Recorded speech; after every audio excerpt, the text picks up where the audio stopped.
नमस्कार प्यारे साथियों। कैसे हो आप सभी? उम्मीद है आप सभी स्वस्थ होंगे, मस्त होंगे।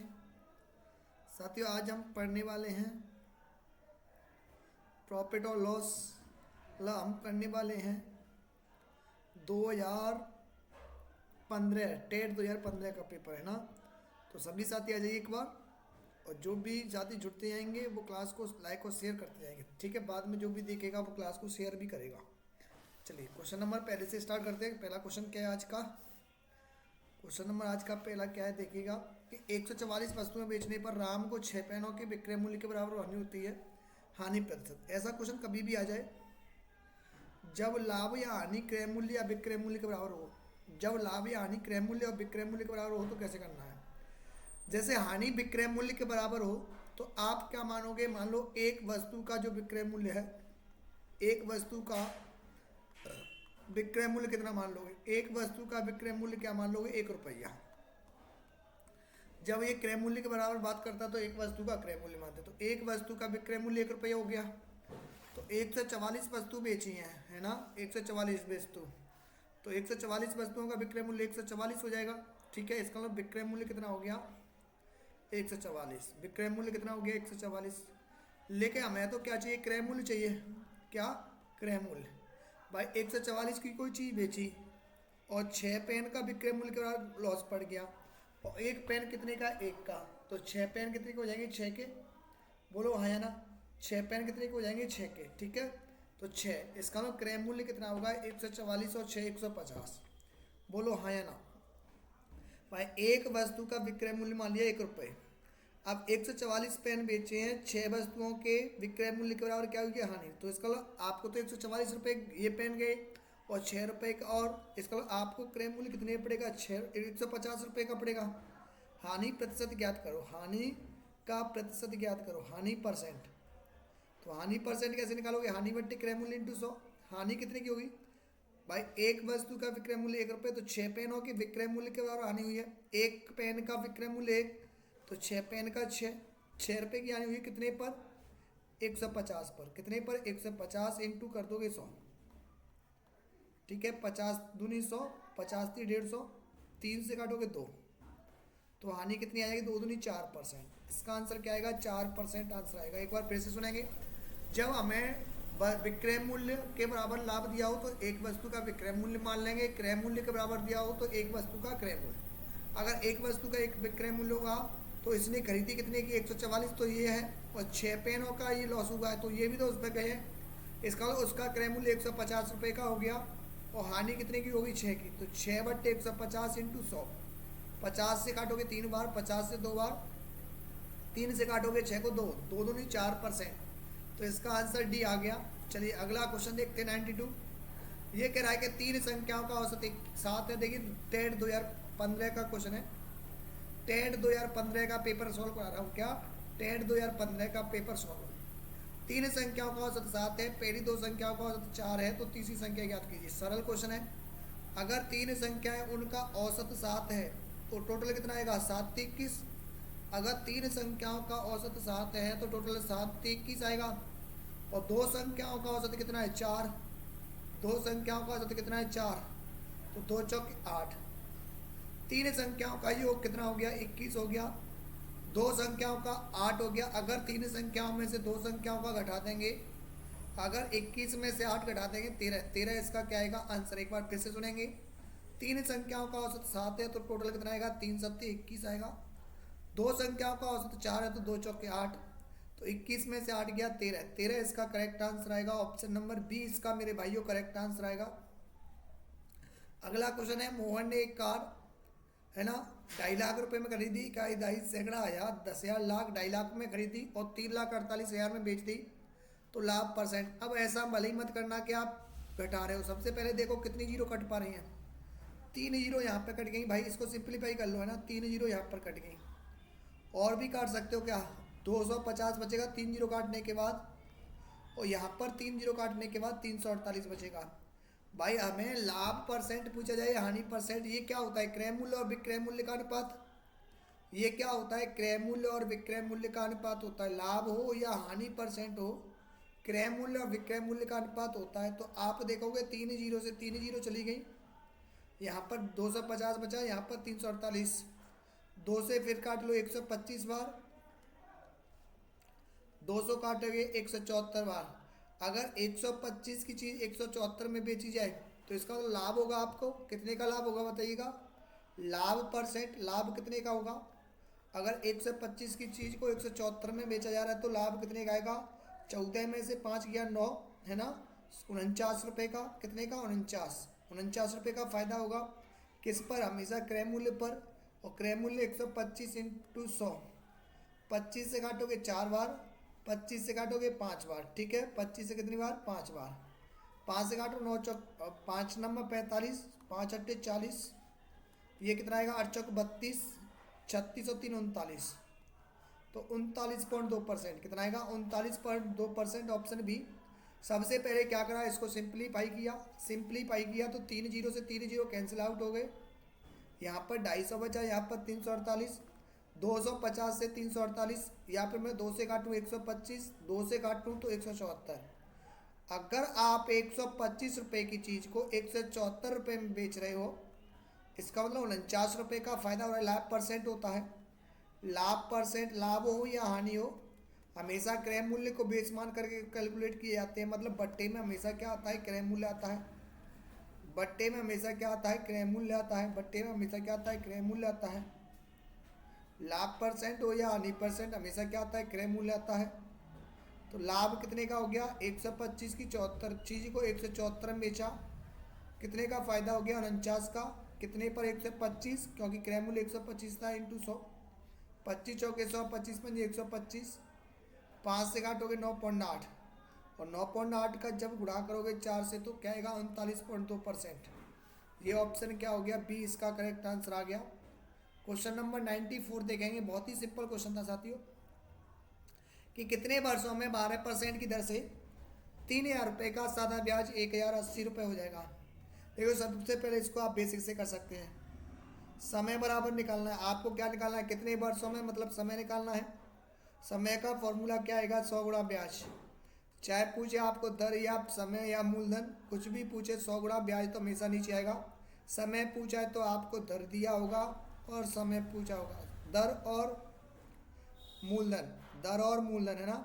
100 गुणा ब्याज बट्टे दर इंटू मूलधन। 100 गुणा ब्याज, ब्याज का पूरा दिया 1,080, ब्याज का क्या दिया 1,080, है ना। समय बराबर क्या होगा, 100 गुणा ब्याज बट्टे दर इंटू मूलधन। तो 100 गुणा ब्याज का सीधा सीधा 1,080 दिया है।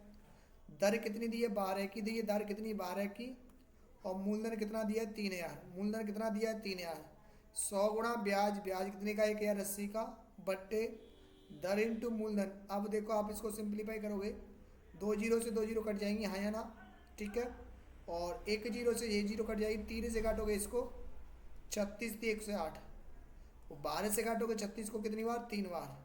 तो इसका आंसर क्या आएगा, 3 साल। 3 साल इसका करेक्ट आंसर आ जाएगा। अब ये बेसिक तरीका हो गया साथियों, ये क्या हो गया, बेसिक तरीका। वैसे इसमें भी कोई दिक्कत नहीं है, अगर आप बेसिक से कर रहे हो तो भी कोई दिक्कत नहीं है, लेकिन आप एक अलग है प्रोसेस से सोचना चाहो तो ऐसे भी सोच सकते हो। मैं आपको बता देता हूँ,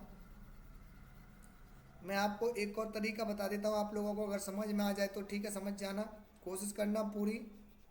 ये मैंने आपको बता ही दिया, फॉर्मूले से बेसिक है, कोई दिक्कत नहीं आई होगी। दूसरा आप कैसे निकाल सकते हो वो भी मैं आप लोगों के सामने बता देता हूँ, कोई दिक्कत नहीं है। आपको जो अच्छा लगे वो आप करना, है ना, जो आपको अच्छा लगे ना मेरे भाइयों वही आप लोग करना, ठीक है। चलिए चलिए मेरे भाइयों, क्या क्या करें, कितने वर्षों में 12% की दर से 3,000 रुपये,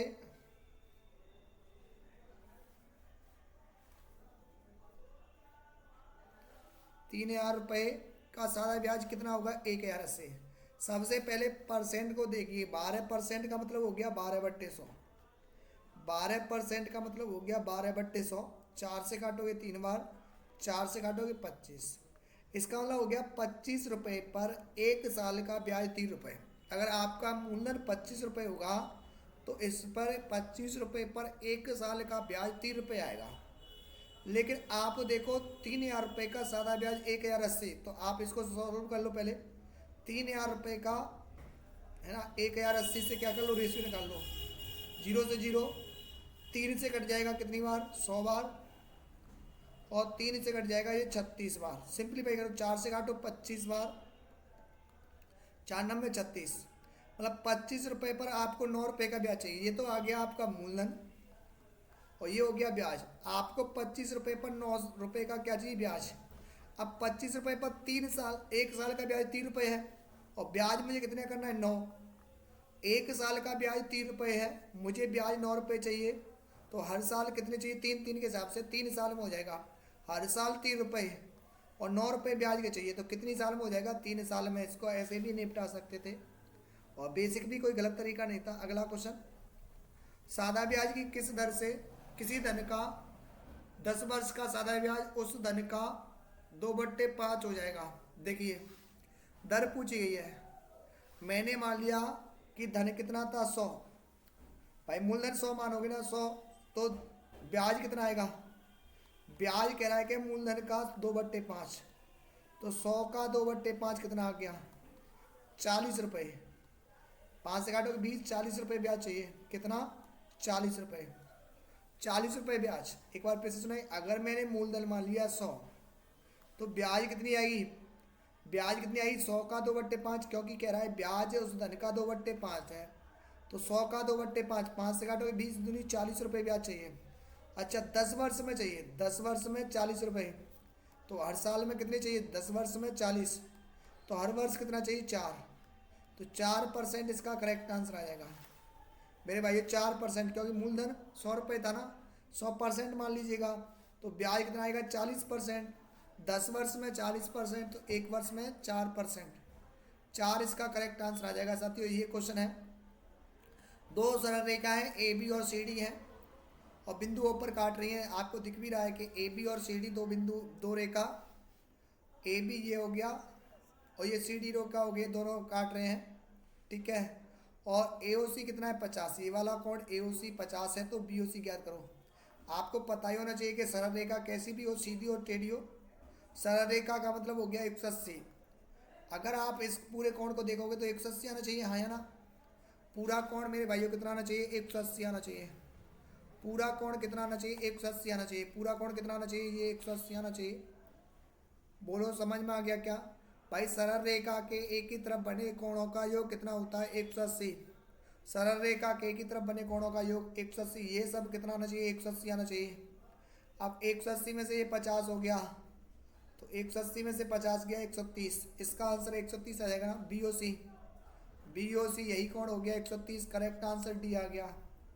डी मेरे लाडलो भाइयों करेक्ट आंसर आ गया। क्वेश्चन अगला, एक दी गई आकृति आपको नीचे दिखेगी जिसमें कोण बी ए सी 30 डिग्री है, कोण ए बी सी 50 डिग्री है, कोण सी डी ई 25 है, तो ए ई डी ज्ञात करो।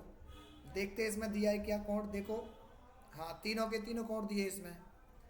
ये कह रहा है कि कोण बी ए सी जो है ना, बी ए सी, कोण बी ए सी कितना है, आप सभी को दिख रहा है बी ए सी भाइयों। इस पर शीर्ष पर कोण बनता है बीच वाले पर 30 डिग्री। और कोण ए बी सी की मैं बात करूं, ए बी सी कितना है, 50। अब मुझे बताओ सबसे पहले ये वाला कोण कितना आएगा। साथियों ये वाला क्वेश्चन पूछा गया है और कुछ लड़के, मोस्टली लड़के इसको इन्होंने पूछा है ना, कोण ए ई डी, ए ई डी, तो कहाँ पर लड़के गलती करके आए थे पता है, वो ये वाला कोण निकल के आएंगे भाई। ये कोण ए ई डी थोड़ी होगा, ये कोण ए ई डी थोड़ी होगा, ठीक है। तो ये वाला कोण नहीं निकालना था, ए ई डी कोण कौन सा होगा, ये वाला होगा, ये ध्यान रखना। ए ई डी कोण कौन सा होगा वो देख लो एक बार फिर से, लड़के बहुत कन्फ्यूज होते हैं मेरे भाई। तो अभी जो बना रहे गया ना वो कोण कौन सा होगा, ए ई डी, ये ज्ञात करना है।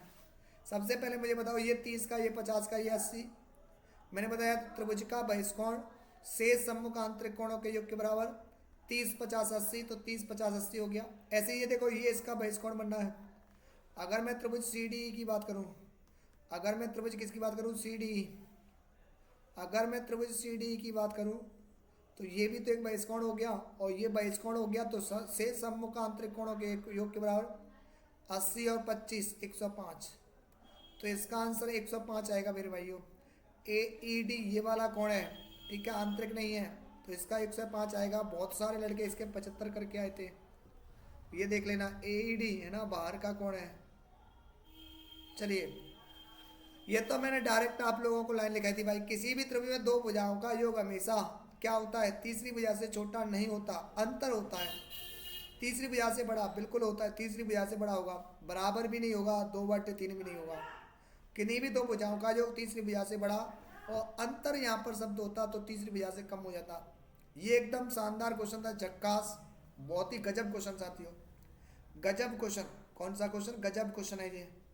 क्या कह रहा है, एक आयताकार है, एक आयताकार खेत है, ये एक आयताकार खेत है जिसका विकर्ण कितना है, 17 मीटर। ये जो डायगोनल है इसका वो कितने का है, 17 का है। विकर्ण जो है ना इसका 17 मीटर है, डायगोनल कितना है, 17 है। अच्छा इसका परिमाप देखिए, आयत का परिमाप क्या होता है, चार भुजाओं का योग, मतलब 2l + b। आयत का परिमाप होता है 2 गुणा लंबाई प्लस चौड़ाई 46। इसका मतलब यहाँ से आप l + b निकाल सकते हो सर, 46/2। 2 गुणा l + b 46, तो l + b कितना आएगा, 23। मतलब ये इसकी लंबाई और चौड़ाई को जोड़ने पर 23 आएगा। 23 आना चाहिए लंबाई प्लस चौड़ाई, इन दोनों को जोड़ने पर 23। अब साथियों आपको ट्रिपलेट मैंने लिखाए थे और मैंने ये कहा था बिल्कुल बहुत काम करेंगे, नहीं जिन्होंने याद किए कोई बात नहीं, मत करना, मुझे कोई फर्क नहीं पड़ता कि आप लोगों ने याद किए कि नहीं करे, ठीक है, ठीक है। तो देखिएगा ये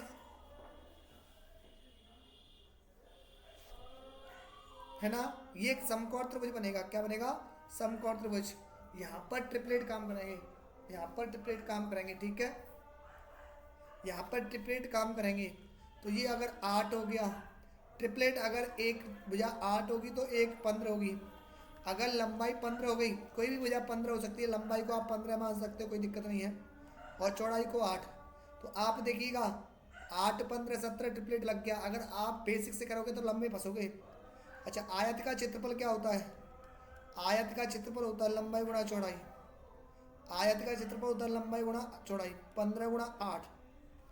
आयत का क्षेत्रफल क्या होता है मेरे भाइयों, लंबाई गुणा चौड़ाई, लंबाई गुणा चौड़ाई कितना आएगा, 15 × 120।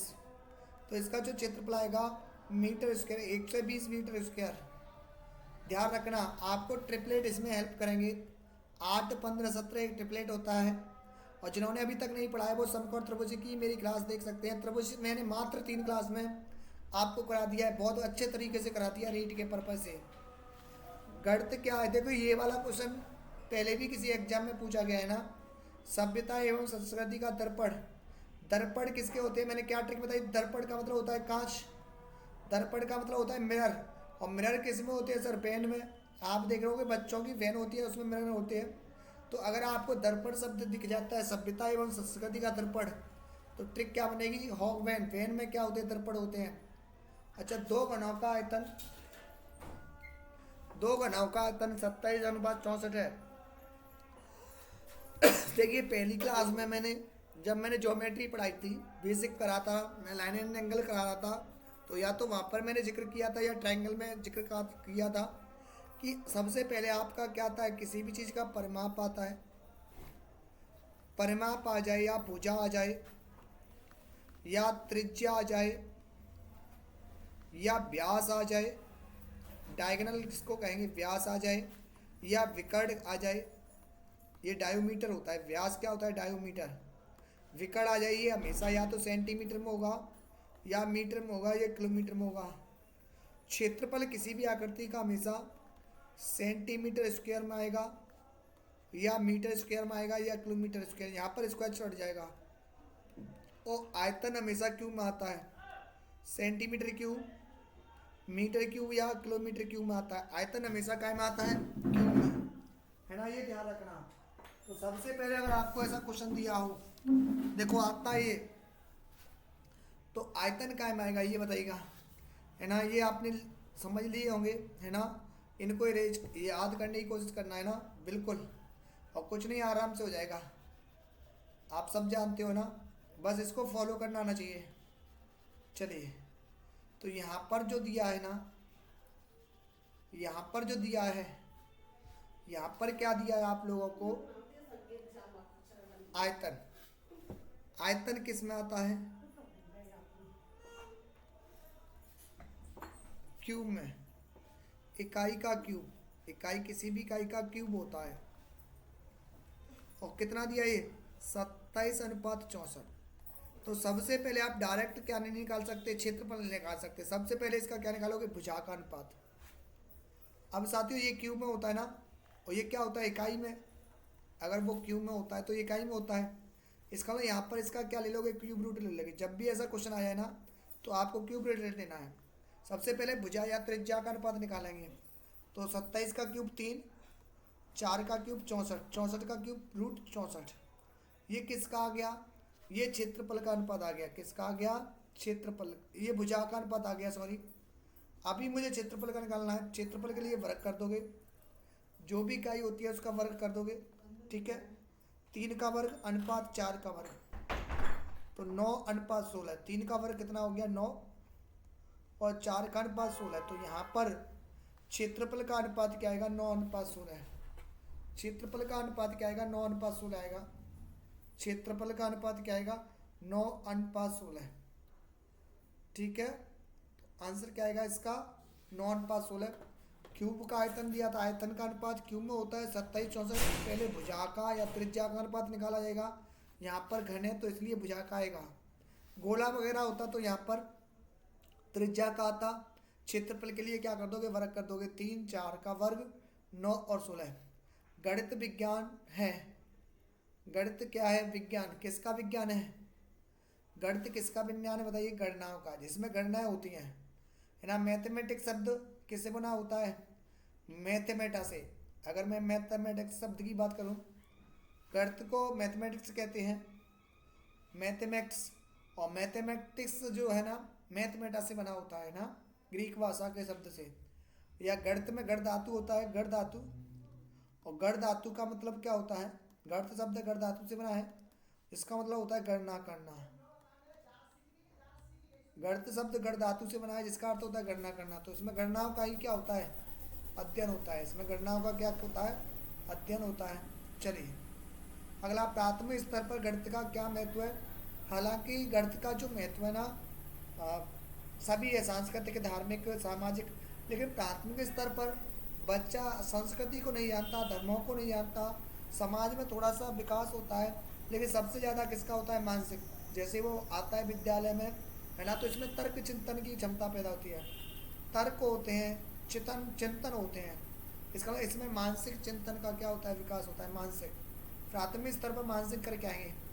ये आप लोगों को पता है क्या कि ए माइनस, इनमें से कौन सा सही है, तो ए माइनस बी का होल स्क्वायर बराबर क्या होता है, सिंपल था, A square minus 2ab plus B square. ये डायरेक्ट आपको फॉर्मूला याद होगा, है ना। ए माइनस बी का ऐसा कौन सा है, ऑप्शन नंबर सी।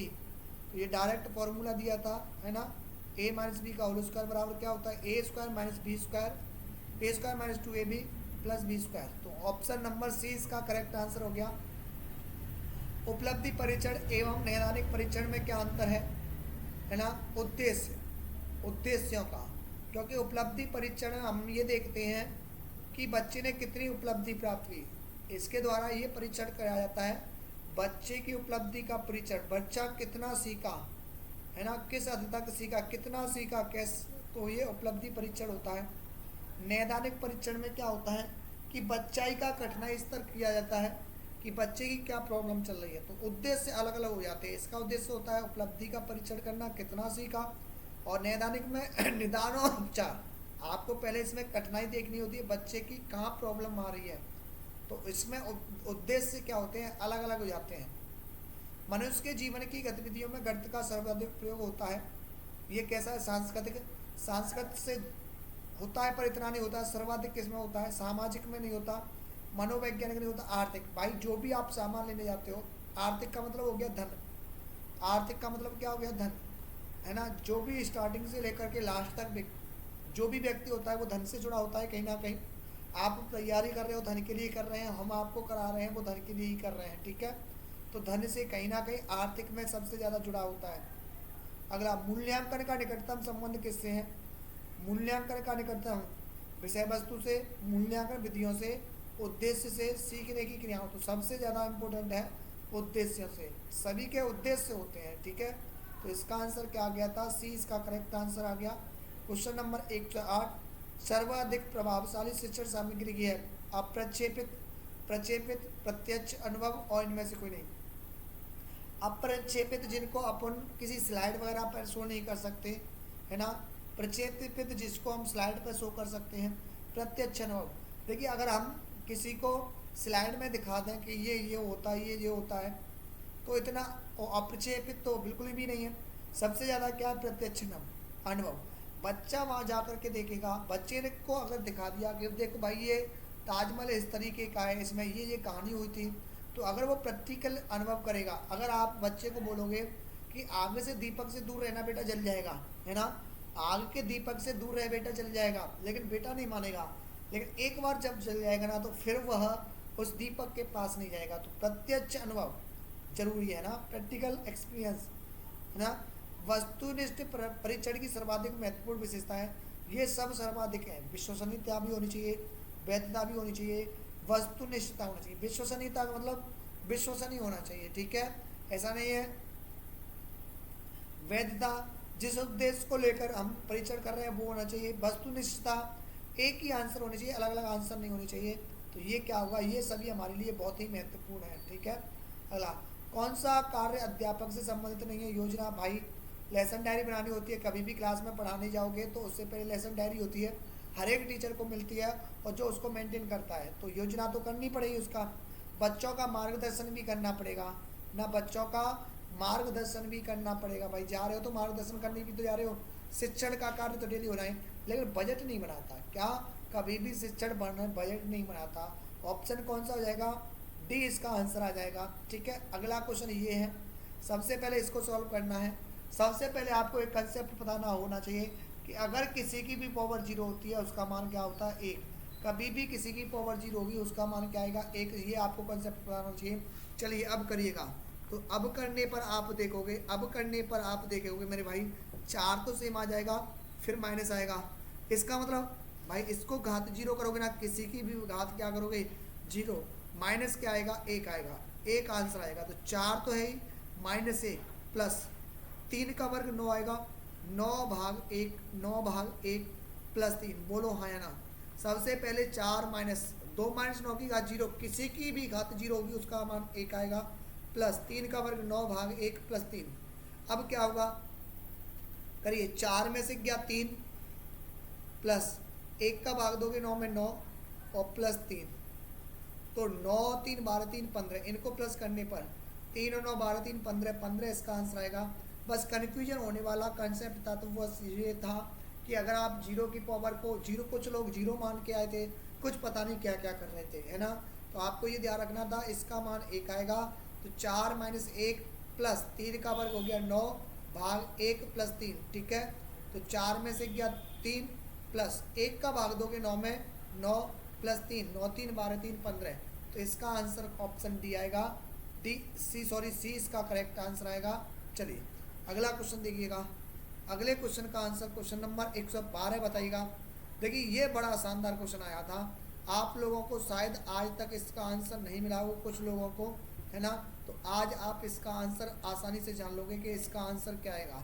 सबसे पहले आपको एक फॉर्मेट थ्योरम होती है भाइयों, मैं उसको बताऊंगा, और कुछ साथी अपने ऐसे होंगे क्योंकि रीट के पर्पज में आती नहीं है, तो फॉर्मेट प्रमेय, क्या फॉर्मेट प्रमेय के बारे में आप थोड़ा सा मैं आप लोगों को बताना चाहूँगा, क्योंकि यहाँ पर फॉर्मेट थ्योरम आपकी यूज होगी।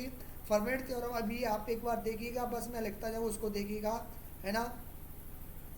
तो यहाँ पर शेषफल कितना आता है, 1 आता है। अब क्या लिख दिया ये मैंने, यहाँ पर ये मैंने क्या लिख दिया, ये भी देखिएगा। पी क्या है, प्राइम नंबर है। अभाज्य संख्या है, पी क्या है, प्राइम नंबर है। और ए और पी आपस में को प्राइम है, मतलब सहअभाज्य संख्या है। कैसी हो, सहअभाज्य संख्या हो, है ना। तो उस केस में क्या होता है, एक शेषफल आता है। नहीं समझे आप, जैसे अभी मैं एग्जांपल के थ्रू समझाना चाहूँगा। जैसे इस क्वेश्चन को हम बाद में लेंगे, ये सोचेंगे कि कभी हमको ये देख दिया कि बताओ ये इसका आंसर क्या आएगा। साथियों अगर 3 में 7 का भाग दें तो कितना शेषफल आएगा, ये आप लोगों से क्वेश्चन पूछ लिया जाए तो आप इस क्वेश्चन को कैसे करेंगे, वो आज आप इस क्वेश्चन को बड़ी भांति तरीके से, अच्छी तरीके से जानेंगे। सबसे पहले इसमें फॉर्मेट थ्योरम देखेंगे। क्या ये लग रही है, क्या सबसे पहले मैंने लिखा है पी अभाज्य संख्या है। पी क्या है? अभाज्य संख्या।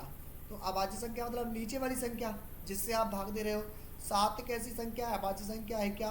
बोलो हाँ या ना। सर अभाज्य संख्या वो होती हैं जिनमें एक और स्वयं के अलावा किसी और संख्या का भाग नहीं जाता। क्या 7 में एक और 7 के अलावा किसी और संख्या का भाग जाएगा? ना भैया ना। ठीक है, इसका मतलब ये क्या होगी? अभाज्य संख्या। अच्छा, ये पावर एक कम होनी चाहिए। ये p-1 क्या शो कर रहा है कि घात एक कम होना चाहिए। जिस संख्या का भाग दे रहे हैं उससे एक कम होना चाहिए। 7 का भाग दे रहे हैं 6, ये भी सही है। क्या 3 और 7 को प्राइम है? क्योंकि इनमें इनका मासा क्या हो गया? इनका मासा 1 हो गया, क्योंकि 1 से बड़ी कोई संख्या नहीं जो इसको क्या करे? विभाजित। तो ऐसे केस में मेरे भाई शेषफल क्या आएगा? 1 आएगा। ऐसे केस में क्या आएगा? शेषफल 1 आएगा। लेकिन इसने तो और ही खतरनाक क्वेश्चन पूछ लिया जिसको हम जानने वाले हैं बड़े डिटेल से। चलिए थोड़ा सा होल्ड करिएगा, मैं इसको इरेज कर देता हूँ, है ना। इरेज कर देता हूँ। तो एक बार ये नोट कर लेना है ना फॉर्मेट थ्योरम को। अगर आपसे निकल गया है तो आप एक और बार जा करके फॉर्मेट थ्योरम को ज़रूर याद कर लेना, ठीक है। फॉर्मेट थ्योरम को ज़रूर एक बार देख लेना, है ना। पीछे वीडियो क्लास को कर लेना यार, आपको फ़ायदा ही हो जाएगा। फॉर्मेट थ्योरम हो सकता है आगे चल के और घुमा के दे दे, तो आप इसको समझना पहली बात तो। चलिए करिएगा, चलिए करते एक बार, है ना। सबसे पहले ये देखेंगे मेरे भाई कि ये फॉर्मेट लगेगी कि नहीं लगेगी। सबसे पहले अगर आपको कभी भी नीचे अभाज्य संख्या दिख ले तो इसका मतलब फॉर्मेट लग सकती है। मैं ये नहीं कह रहा लगेगी, लग सकती है। एक बार चेक कर लें, क्या 5 अभाज्य संख्या है? जिस संख्या का भाग दे रहा है क्या वो अभाज्य संख्या? हाँ। 3 और 5 को प्राइम है क्या? बताइए। 3 और 5 कैसी हैं? सहभाज्य। क्यों में सहभाज्य? क्योंकि एक मासा है। ऐसी संख्या जिनका मासा 1 होता है, मासा 1 हो मतलब ऐसी बड़ी से बड़ी संख्या 1 होगी जो 3 को भी विभाजित कर रही होगी और 5 को भी विभाजित कर रही होगी। बताइए, 3 का में भी भाग जाए और 5 में भी जाए तो एक बड़ी संख्या होगी ना। इसका मतलब ये कोप्राइम होगी, तो यहाँ पर परमानेंट लग जाएगी। लेकिन प्रॉब्लम ये आ रही है कि हम भाग दे रहे हैं 5 का, तो घात 4 होनी चाहिए ना। घात कितनी होनी चाहिए? 4। लेकिन यहाँ पर 98 है, तो आप इसको ऐसे भी तो कर सकते हैं 24 की घात 4, 24 चौके 96। कितना बचा? 3 ही घात 2। देखिए घात के ऊपर घात होती है तो घातों का गुणा हो जाता है। अगर कहीं a की पावर m की पावर n है तो a की पावर m की पावर n है तो क्या हो जाएगा?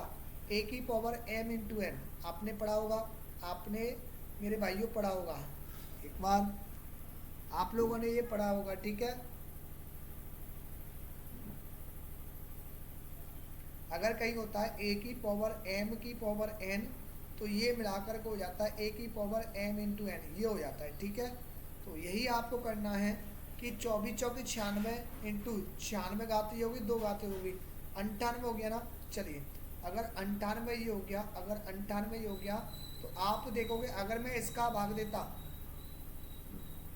एक बार थोड़ा सा और इरेज कर दूं क्योंकि मैंने इसमें कार्य कंसेप्ट बताए आप लोगों को, ठीक है। थोड़ा सा मुझे इरेज करने की और आवश्यकता है। चलिए तो यहाँ पर आप देखिएगा कि अगर इसमें भाग दो ना, 5 का भाग दो तो 1 आएगा। क्या? 1, क्योंकि एक घात क्या है? कम। एक घात क्या है? कम। और एक घात कम होती है वहाँ पर शेषफल क्या आता है? 1 आता है। तो इसका आंसर क्या आएगा? 1 आएगा। 1 और 1 की घात 24 करोगे ना, 1 की घात 24 इंटू 3 की घात 2, आप एक बार देख ही लीजिएगा। 1 की घात कितनी भी करो तो 1 आएगा। 3 की घात 2 का मतलब हो गया 9, और 9 में 5 का भाग दोगे तो 4 शेष आएगा। तो यहाँ पर अपनी फॉर्मेट थ्योरम लिखी है ना। आप मेरी क्लास भी देख सकते हो, मैंने फॉर्मेट थ्योरम बाकायदा कराई है नंबर सिस्टम की क्लास में। मैंने सब कुछ बढ़िया तरीके से पढ़ा दिया है। पढ़ना और ना पढ़ना आपके ऊपर डिपेंड करता है। चलिए, निम्न में से सबसे छोटी भिन्न कौन सी है? अब ऐसा नहीं है आप कुछ करने लगे, एक कंसेप्ट होता है। सबसे पहले देखा करो क्या अंतर समान है। अंश और हर में अंतर समान है क्या? अंश और हर में एक कंसेप्ट लिख दूं, अंश और हर में अंतर समान हो, अंतर कैसा हो? समान। तो तो क्या होगा?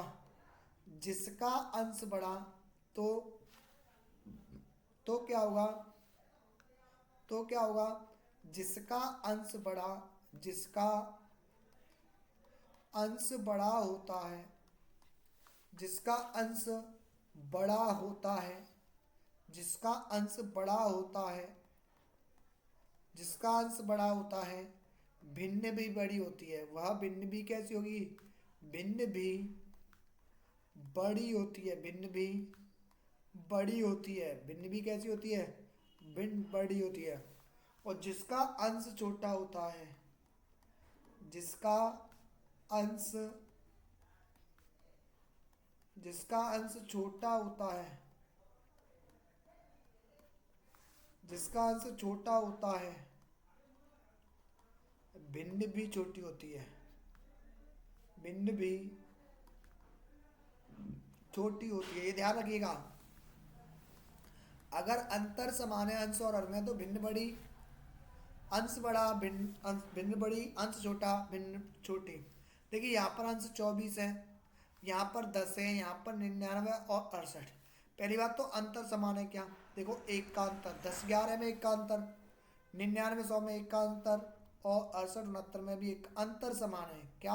अंतर समान है। तो जो अंश छोटा वह भिन्न छोटी। अंश कौन सा छोटा है? 10 10, इसका मतलब भिन्न भी वही छोटी होगी।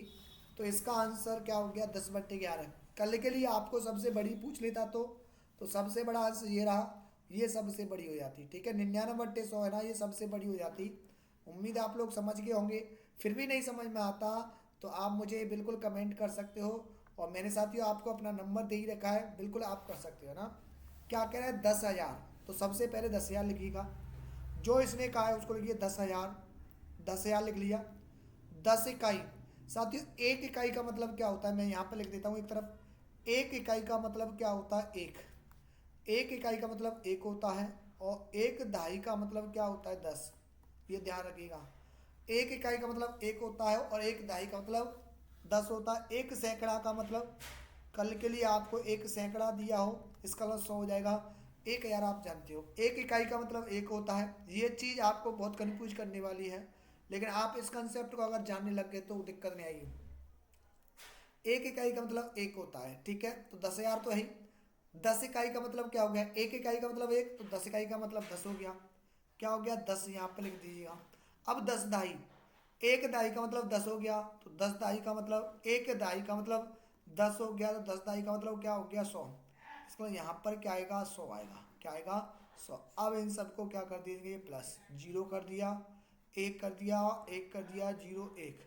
10 110, 10 110, ये नहीं है, ये नहीं है, सॉरी, ऑप्शन पहला ही आ जाएगा फिर तो। 10 110 ऑप्शन पहला, फर्स्ट ऑप्शन, ऑप्शन ए आ जाएगा भाई। ऑप्शन कौन सा आ जाएगा? ए करेक्ट आंसर आएगा, ये आ जाएगा। ठीक है, ए ऑप्शन इसका करेक्ट आंसर आ जाएगा।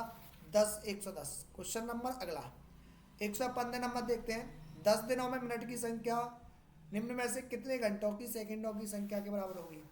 सबसे पहले आपको 10 मिनट, 10 दिन में क्या निकालनी है? मिनट निकालनी है। 10 दिन में क्या निकालनी है? मिनट। और 10 दिन में जो मिनट होंगी वो कितने सेकंडों के बराबर होंगी, वो आप लोगों को निकालना है। करिए, चलिए, आइए मेरे भाइयों, आराम से समझते हैं, जानते हैं। ठीक है, बिल्कुल देखते हैं।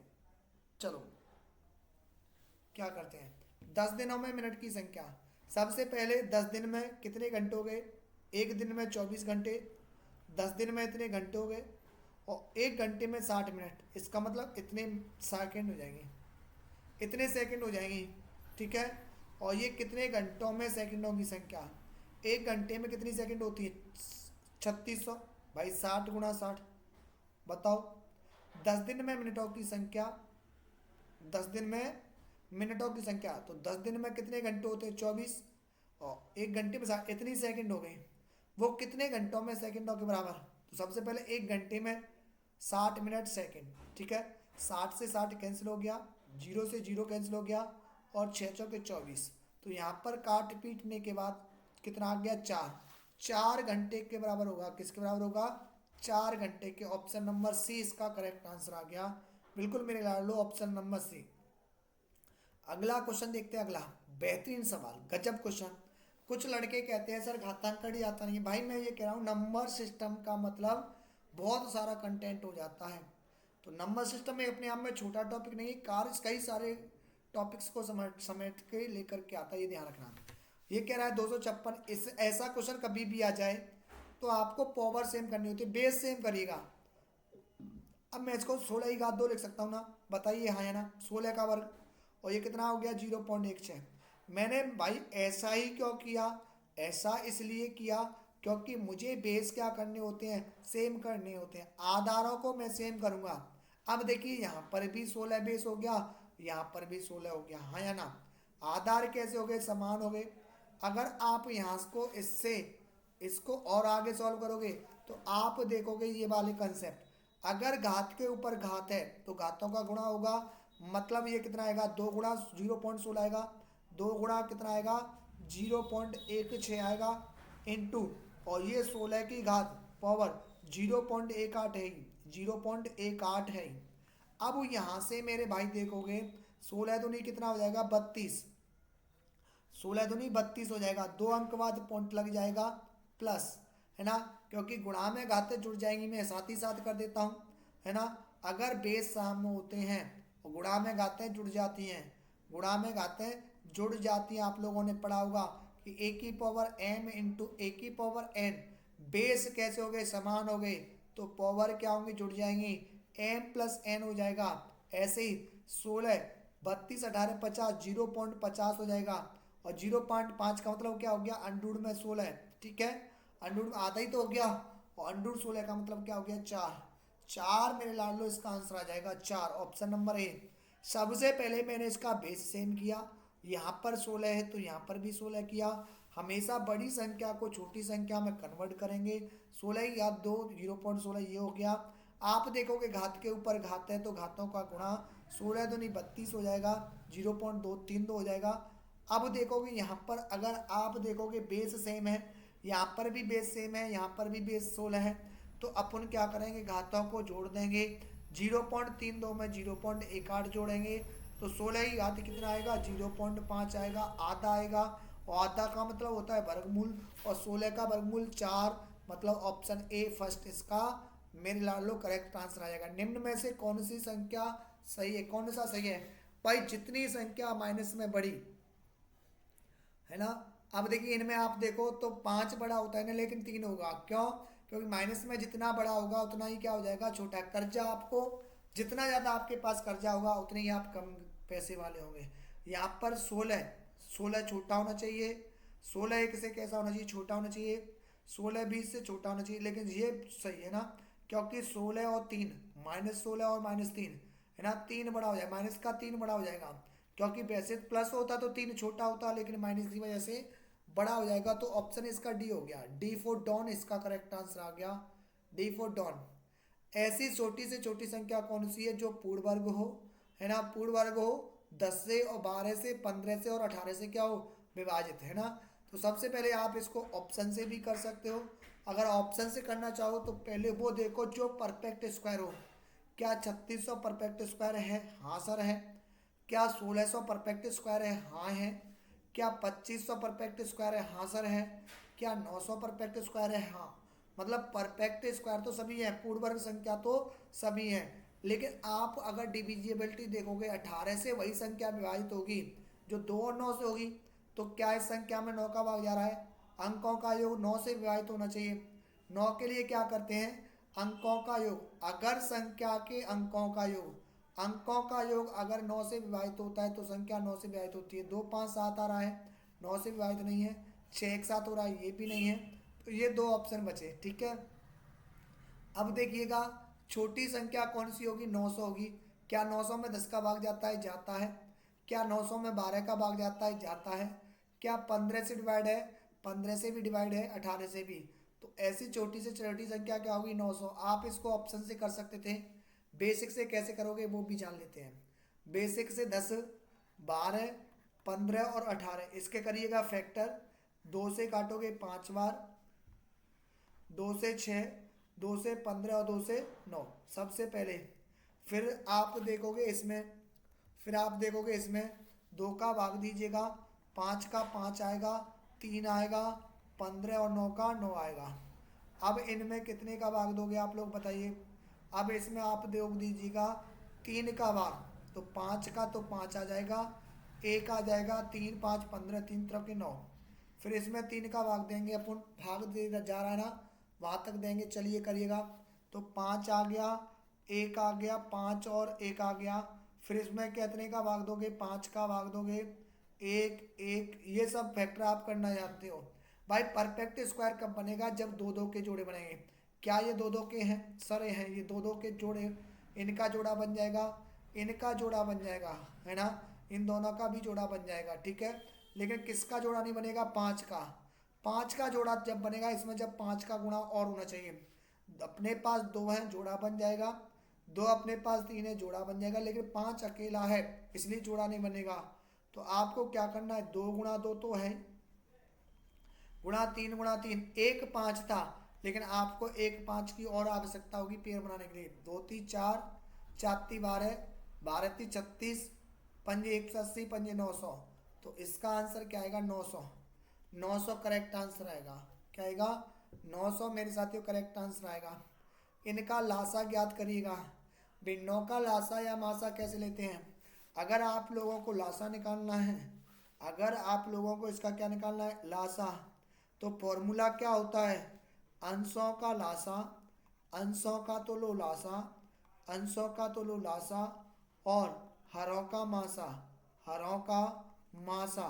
अगर लासा लेना है ना, तो अंशों का लासा बट्टे हरों का मासा।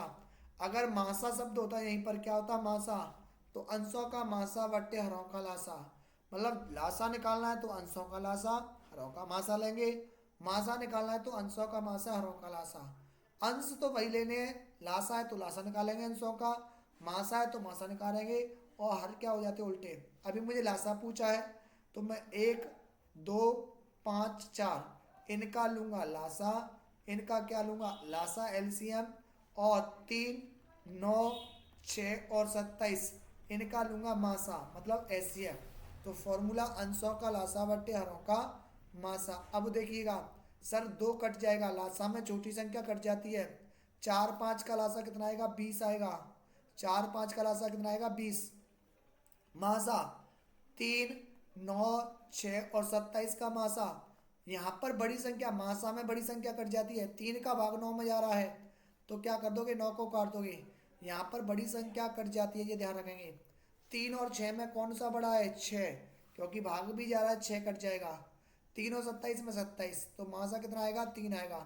तो इसका जो करेक्ट आंसर आएगा वो भाइयों 20/3 आएगा, ऑप्शन नंबर सी। सी इसका करेक्ट आंसर आएगा। अगला, 2 संख्याएं 3:4 के अनुपात में है, लासा 84 है, तो सबसे बड़ी संख्या क्या है साथियों। सबसे पहले 3 और 4 का लासा, क्योंकि यहाँ पर लासा दिया है ना, तो 3 4 का लासा निकालो। 3 4 का लासा कितना आएगा, 12 यूनिट। 3 4 का, क्योंकि कोई कॉमन नहीं आता, गुणनफली लासा होता है। 12 का मान कितना हो गया, 84। 1 का मान क्या हो गया, 7। आपको यहाँ पर बड़ी संख्या पूछी है, क्या, बड़ी संख्या, और बड़ी संख्या कितना यूनिट है, 4। अगर 1 का मान 7 है, तो 4 का मान क्या आएगा, 28। 28 मेरे भाइयों करेक्ट आंसर आएगा। एक बार फिर से देखेंगे, अपन लोगों को जो दिया है ना, वो क्या दिया है, लासा, ठीक है, लासा, ठीक है। तो आप क्या करोगे, 3 4 का लासा लोगे, 3 4 का लासा लोगे 12, 12 7 84, 1 का मान 7। बड़ी संख्या पूछिए, बड़ी संख्या 3 4 में 4 है, 1 का मान 7, तो 4 7 28, 28 इसका करेक्ट आंसर आएगा। तो साथियों कंप्लीट हो गया है अपना मैथ का क्लास, और टेट 2015 का क्वेश्चन कर लिया हमने। इससे पहले रीट 2021 का कर लिया है, रीट 2017 का कर लिया है, और फिर आज मैंने टेट 2015 का करा दिया, ठीक है। जो भी पेपर होंगे वो सारे के सारे कराए जाएंगे, आप निश्चिंत होकर रहिएगा। और पेपर होने के बाद जो एडवांस में लड़कों को प्रॉब्लम आती है, उससे संबंधित मैं वीडियो लेके आऊँगा। जय हिंद, जय भारत। अपना स्वास्थ्य का ध्यान रखिएगा, और कमेंट करके बताइएगा कैसी रही क्लास। जुड़े रहिएगा। जय हिंद, वंदे मातरम।